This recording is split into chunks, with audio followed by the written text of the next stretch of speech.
Swayam Prabha. Digital India. Educated India.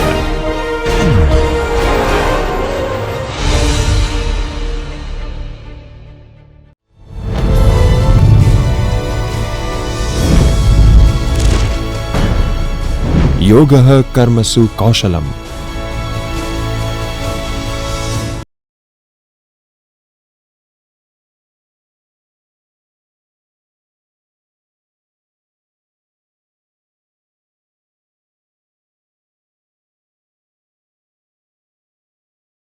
Introduction to Business Communication.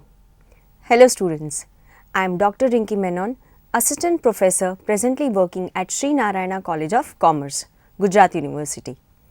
Today I would be delivering a lecture in the subject of Business Communication. The course objective. The course aims to make students understand the basic concepts of business communication and develop conceptual clarity and logical skills so that they can use them. The course content. The present course comprises of various concepts of communication. Now, let's begin with today's module that shall cover most of these concepts in business communication. After today's lecture, you shall be able to A. Understand the objectives of business communication. B. Take an insight into the principles of communication. And C. We shall understand communication functions with example. So, let's get started. Communication is the lifeblood of an organization. It is the vehicle that ensures proper performance of organizational functions and achievement of organizational goals. The English word communication has been derived from the Latin word communicare, which means to impart or participate or to transmit. The word communicare is derived from the root communis, which means to make common or to share. Communication is activity or process of sharing ideas, exchanges, feeling, information, experience between two or more persons. Second, it is an act or instance of transmitting. And third, the information actually communicated by some means. Swift, clear and precise communication is the foundation of any business operation. Quick, effective communication improves the productivity and increases efficiency and reduces redundancies. Whether you are emailing a colleague, pitching a client or preparing for job interview, strong communication skills will help you to sell more, get more done and land your dream job. Whatever the mode of communication, the passage or channel of communication shall not be clear all the time. We often fail to understand or study the channel thoroughly. This gives rise to various types of complications. To understand the channel, let us first take a look at the 7 C's of communication.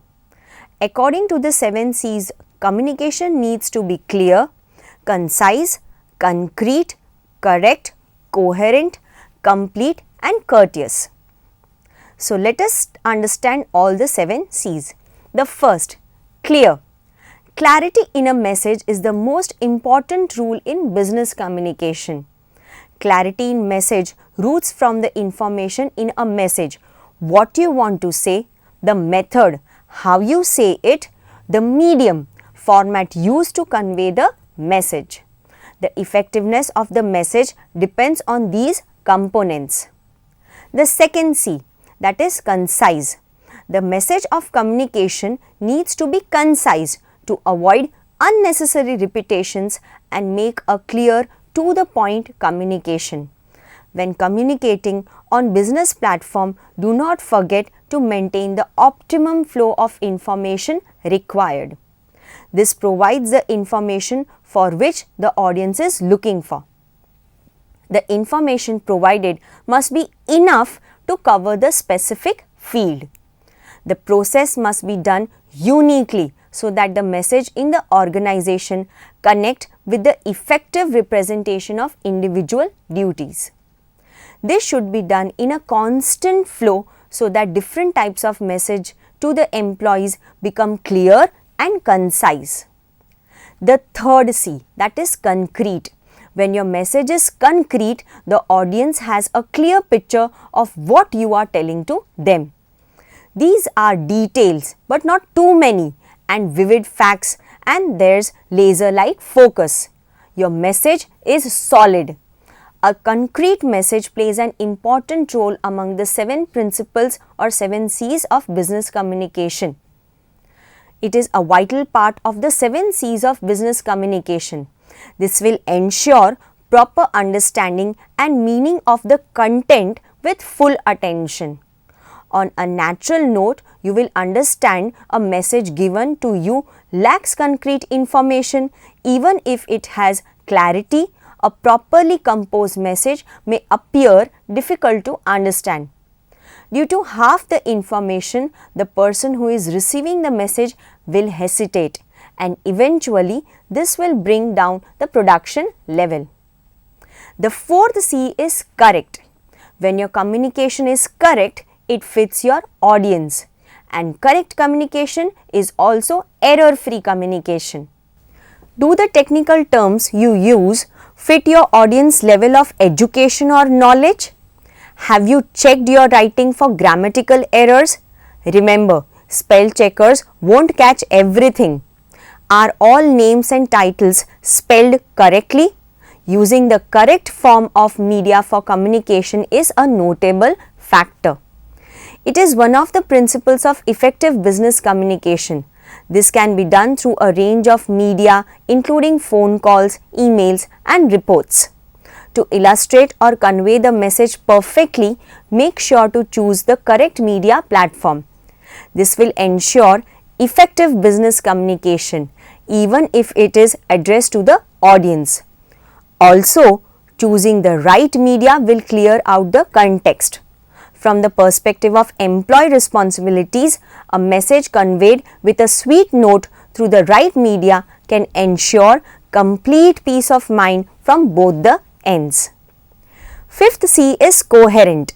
When your communication is coherent, it is logical. All points are connected and relevant to the main topic, and the tone and flow of the text is consistent. A concrete message plays an important role among the principles of business communication and is vital part of 7 C's of business communication. This will ensure proper understanding and the meaning of the content with full attention. On the natural note, your understanding a message given to you that lacks concrete information, even if it has clarity, a properly composed message may appear difficult to understand. Due to half the information, the person who is receiving the message will hesitate, and eventually this will bring down the production level. The 6th C is consistency. Imagine reading a book that starts on a serious romantic fireball and eventually turns itself into a supernatural comic. The point is, maintain the consistency in your message. If your message lacks consistency, the receiver at the other end will turn themselves into a confused dipper. Keeping this in mind, all forms or elements of C's of business communication must be expressed with utmost consistency.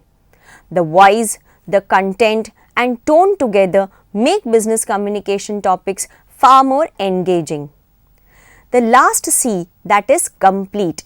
In a complete message, the audience has everything they need to be informed and, if applicable, take action. Does your message include a call to action so that your audience clearly knows what you want them to do? Have you included all relevant information, contact, names, dates, times, location and so on? A message or an idea is complete when the audience has everything they want to be informed. Also, this gives an authority to them to move to call for action. The complete communication generally involves the call to action, which helps the readers understand what you want to imply to them. This also includes the facts and figures in the sentences.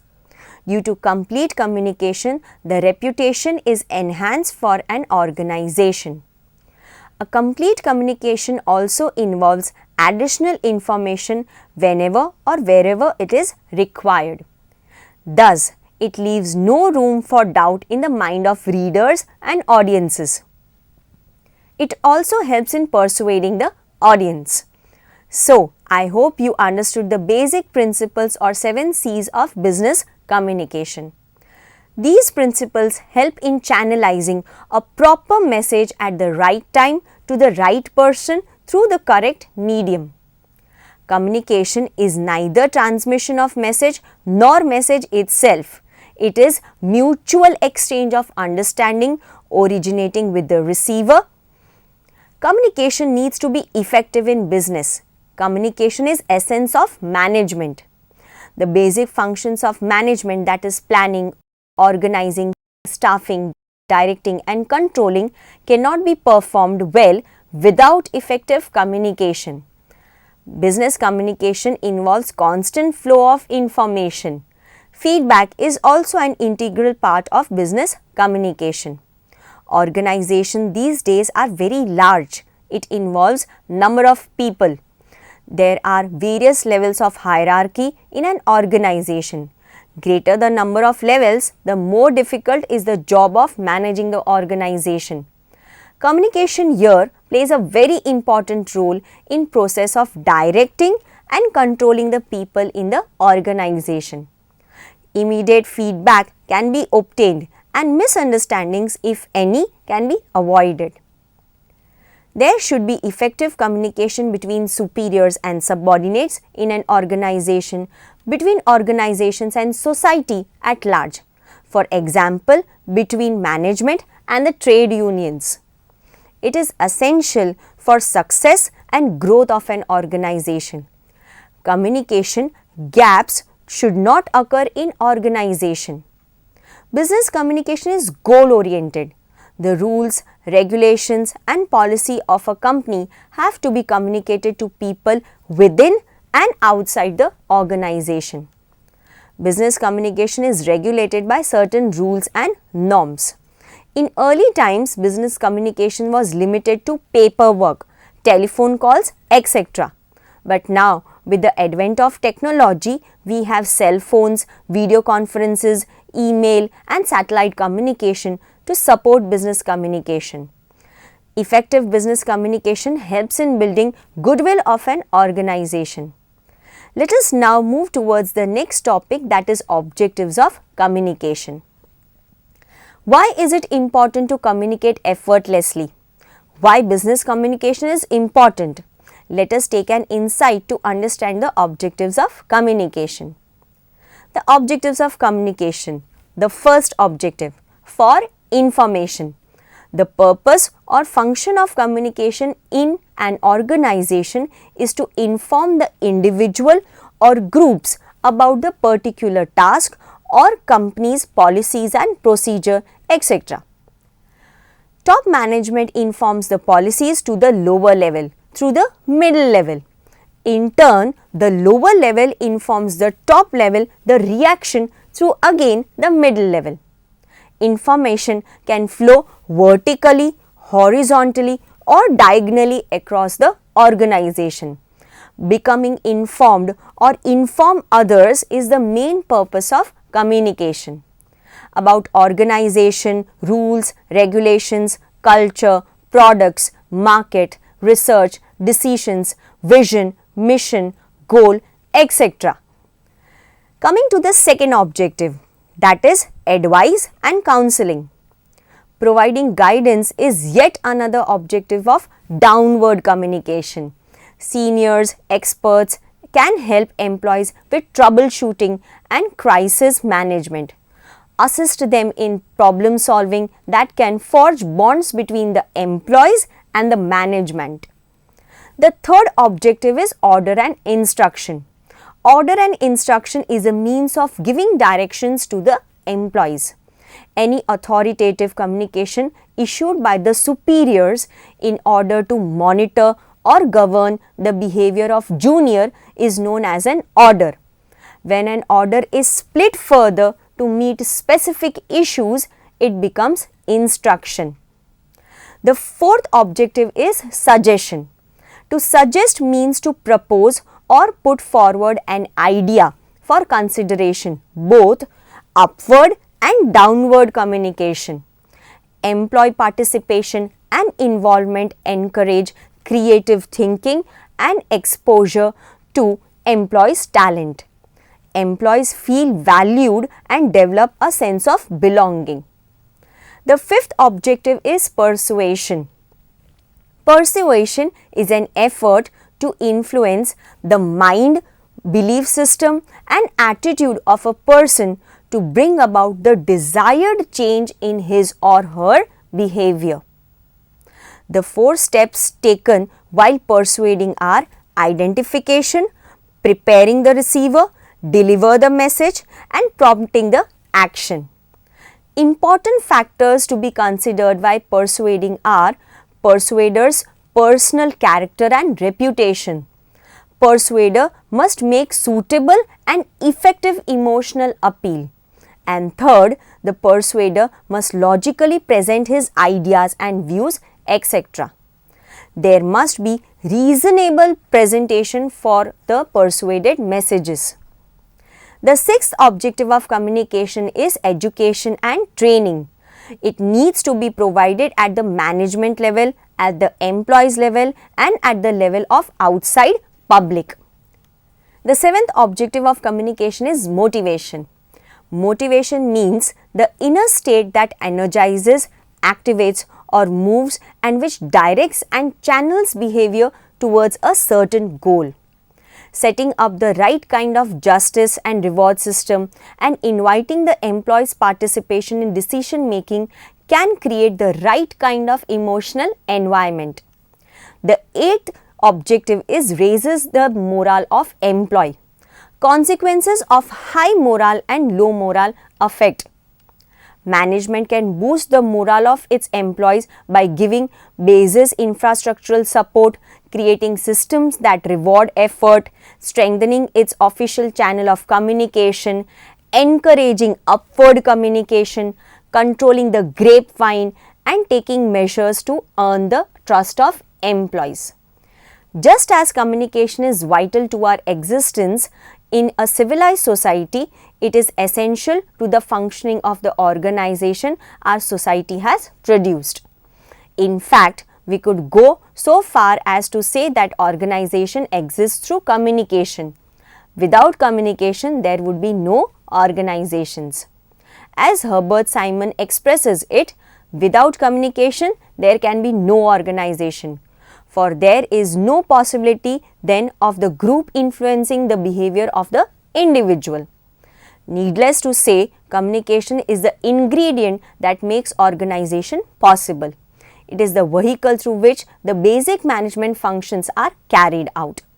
Managers direct through communication, they coordinate through communication, they staff, plan and control through communication. Let us now take a look at the function of communication. So, I hope you are now through with the reasons why communication is important. Moving to the functions of communication. The most basic functions of communication in any organization are to inform, control, motivate and emotional expression. The first function is information. An organization needs a vast amount of information to function and operate a business. The top management would require timely and accurate information for the various departments to make effective decisions. Information is dispersed through an organization through written or verbal communication. A human resource representative or business owner may send out a memo explaining a change in the company's health plan. A business meeting may be used as a way to communicate a new office procedure. A webinar allows a company to conduct a meeting over the internet with employees or customers who cannot attend in person. The idea of informing within an organization is to provide data and information so that employees can effectively complete their job. information ensures that an employee is aware of the rules and procedures of an organization. It also eliminates job uncertainty for workers when they are fully informed. The second function is control. The management of any organization will always have plans with long, medium or long-term objectives for the months and years ahead. To achieve these objectives, the daily and monthly activities must proceed as planned in order to achieve the objectives for the period. Communication acts to control member behavior in several ways. Organizations have authority, hierarchies and formal guidelines that employees are required to follow. When employees, for example, are required to first communicate any job-related grievance to their immediate boss to follow their job description or to comply with company policies, communication is performing a control function. But informal communication also controls behavior. When work group tease or harass a member who produces too much or makes the rest of the group look bad, they are informally communicating with and controlling the members' behavior. A company uses communication as a way to maintain control over employees and their work environment. Written human resource policies and procedures dictate how employees are permitted to act in the workplace. Job descriptions outline the parameters of an employee's job function. Performance review control whether an employee receives a raise or retains a promotion. The third function is motivation. Managers use communicate to motivate workers to achieve the peak performance. By clarifying the expectations of employees and providing incentives for meetings or exceeding the expectation, communication can help companies to reach the specific objective. For example, by communicating to salespeople that they will receive a 10% bonus if they reach their annual sales goal, it helps the company to reach its overall sales goals. Communication fosters or gives birth to motivation by clarifying to the employees what is to be done, how well they are doing, and what can be done to improve the performance if it's subpar. When this operating in our review of goal setting and reinforcement theories. The formation of specific goals, feedbacks on progress towards the goals, and reinforcement of desired behavior all stimulate motivation and require communication. The fourth function is emotional expression and interdependence. Emotional appeal is when emotions or arguments are used to persuade others instead of facts or logic. Organizations can use emotional appeals when delivering bad news. Last year, the CEO spoke to the entire company at an emergency meeting. He explained how devastated he was over the need to have a corporate downsizing. He used emotion to explain that it was better for the overall security of the company to eliminate some position. For many employees, their work group is a primary source for social interaction. The communication that takes place within the group is fundamental mechanism by which members show their frustration and feeling of satisfaction. Communication therefore provides release for the emotional expression of feelings and fulfillment of social needs. Finally, let's summarize our discussions here. Today, we discussed the following topics. A. We studied the 7 C's or principles of communication. B. We also understood the purpose or objective of communication. Last, we had an insight on the functions of communication. The foregoing discussion merely browses the surface of our mind. It may hopefully help in appreciating the importance of communication to an individual and an organization. It shows how extensive communication is and how it permeates through every segments of the organization in the most complex way. It shows that good communication is vital to the organization's successful operation and equally imperative for a man's personality development. Thank you.